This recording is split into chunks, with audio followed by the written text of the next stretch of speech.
Greetings, Kindred. I am Voivode Maquette, and welcome back to our World of Darkness.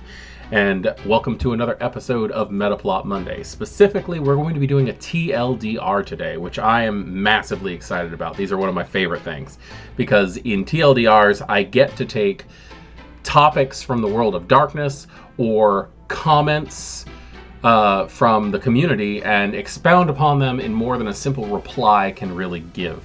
And today we're actually going to be looking at one of those comments. A little while ago, I did a video on the lore sheet for the Promise of 1528. And one of the best replies I got to that was from Andreas Tremere-Wea. Longtime community member. They're so much fun. They actually do, they help promote this channel a lot, and I highly appreciate them. But they said, I don't really think the sects do care about the Hecata in higher perspective. They just play a side. Never felt strong power struggles out of their bloodlines, protective of what they have in possession now. Maybe some sects will try to review their stand with promise of something. Maybe some city with strong tears in the Shadow Realms, maybe. And I do kind of understand where you're coming from, where you say that, but I also completely and utterly disagree. And this is one of the great things about the TLDRs, is that we get to have a debate. And I do expect that I want opinions on this one. Is, do you think, as a community, as individuals, that the Hecata are going to be of major interest when it comes to the other groups, primarily the Anarchs and the Camarilla, possibly even the Ashira in upcoming text? But I personally think they would, because this is a power. I'm not talking about the group, I'm just talking about their abilities. This is a power that the other groups don't have. We don't have necromantic oblivion popping up in the Camarilla Elysiums, or Anarch bars, or whatever the hell they hang out in.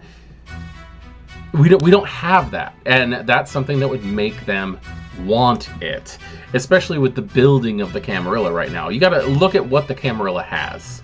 They just got Oblivion on the Lasombra end added to their arsenal. They also have 2 clans that now practice blood sorcery. They're gonna want necromantic ability, because imagine how much that can come in handy with the various things that the Camarilla is concerned with. The idea that necromancy can be used to find secrets that are lost, that it can be used to help hide the hide masquerade breaches a lot easier. You can get into things. People who are dead are not just simply dead anymore. They're still a resource.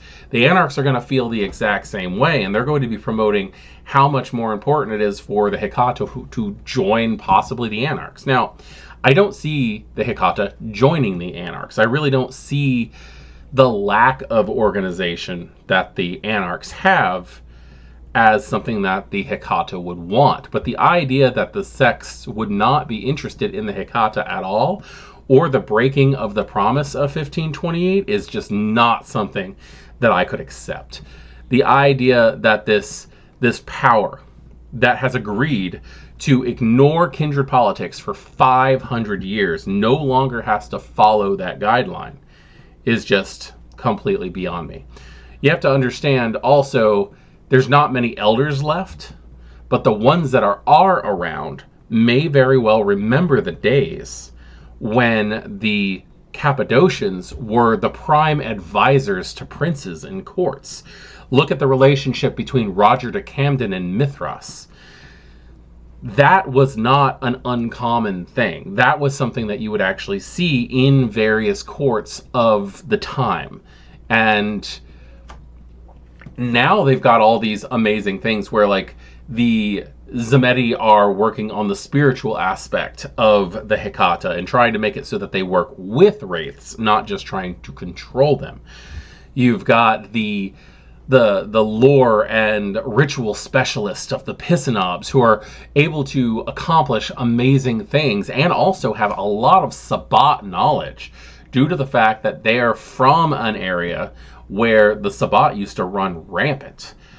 We've got the Duncerns, which could be open up to possibly Ventru influence with the way that they react with their money.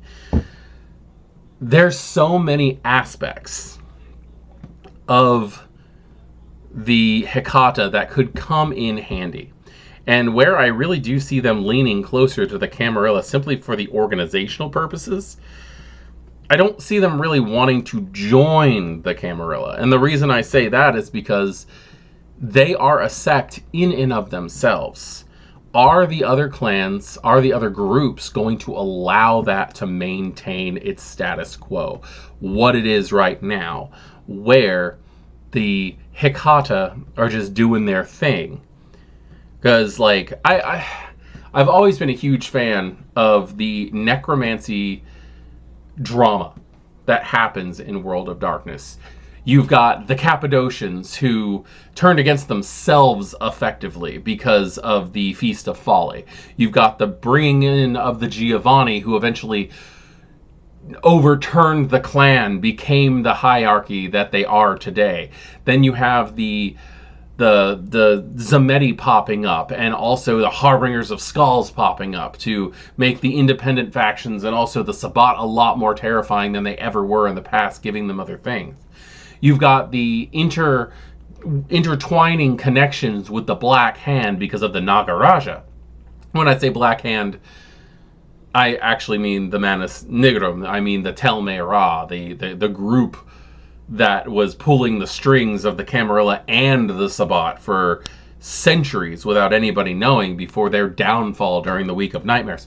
There's so many things that are just raveled up in this. And the idea that I'm just repeating myself at this point, but the idea that the other groups are not interested is just something I cannot accept. I would not be surprised with where we're standing 5 years. In 5 years, the promise is supposed to be up.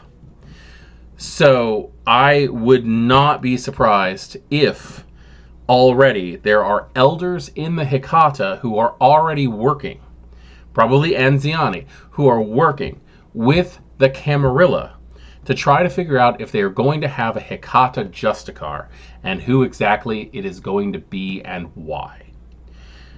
Now, also, I can see them strategically placing themselves in areas that would make them balancing points in cities, in contested cities, where you've got the Anarchs and the Camarilla fighting over a specific area, and then you just got that wedge of the Hecata in between that if they decided to help one way or the other, they could definitely get away with that. Now, if they were to interact with the Anarchs instead of the Camarilla, I kind of see them more along the lines going with a sticking with independent, but siding with the Anarchs when it comes to fighting back the Camarilla.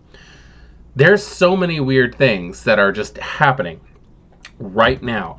Now that the Anarch Revolt is up and blazing again, now that the promise is ending, the Sabbat is almost nowhere to be found, and those that are still here are just a bunch of lost, directionless monsters for the most part.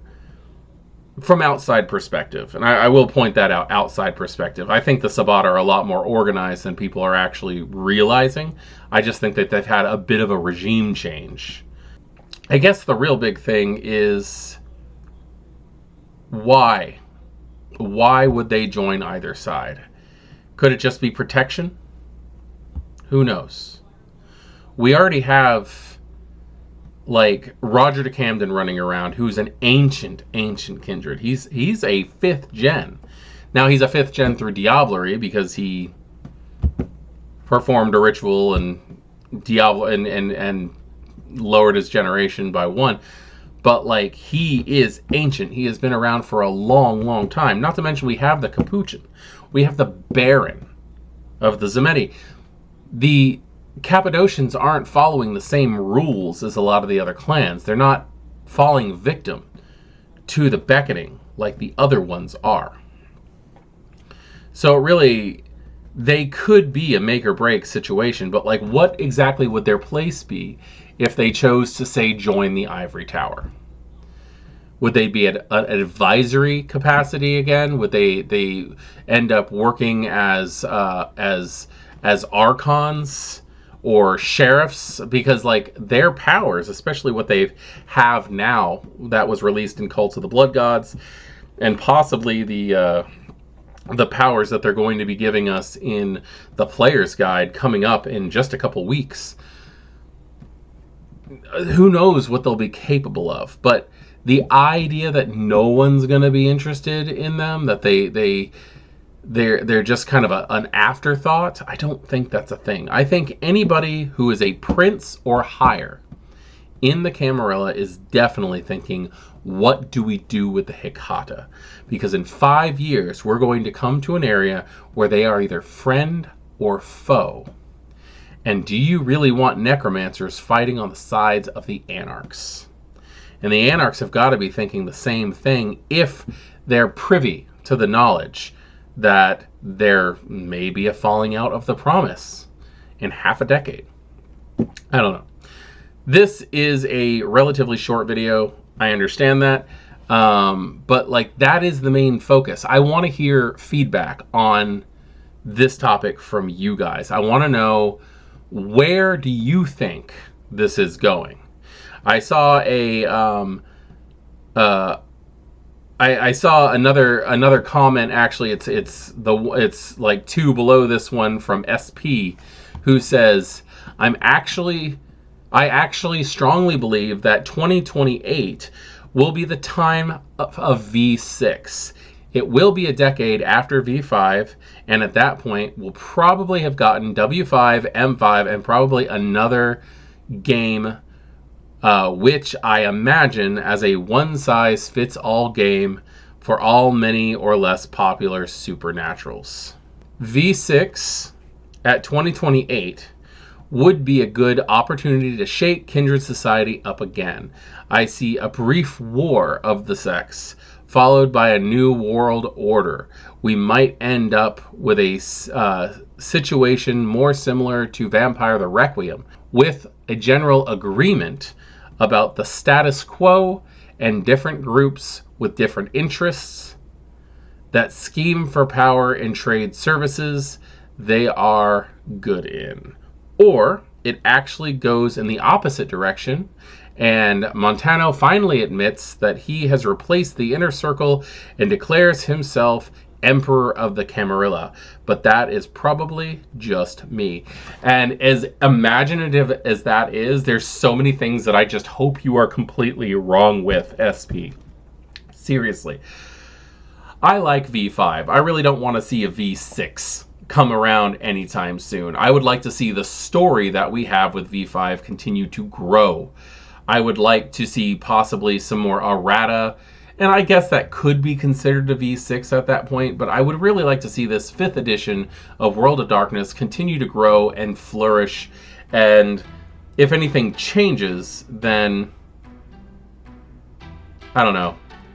I hope that it still remains the same spirit of the game. I like the hunger system. I like the way that humanity works here. I like the way that the disciplines have the branches and the trees so that you don't have to choose just a straight line of stuff. I like the way that the clans are interacting right now. And I cannot wait to see how, if 1528's promise does break in 2028, that it ends up interacting with the rest of the World of Darkness.